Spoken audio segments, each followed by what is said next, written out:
सगळं चुकतंय म्हणतोस, पण नेमकं काय चुकतंय हेच कळत नाहीये ना? आज तुझा सगळा संभ्रम दूर करतो बघ. फक्त प्रामाणिकपणे लक्ष देऊन ऐक.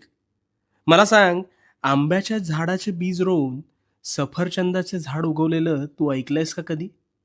नाही ना? मग स्वतःच्या डोक्यात नकारात्मक विचारांचे बीज रोवून सकारात्मक गोष्टी घडतील, हा विचार योग्य असू शकेल का रे? कदापि नाही. पण हेच घडतंय तुझ्या बाबतीत.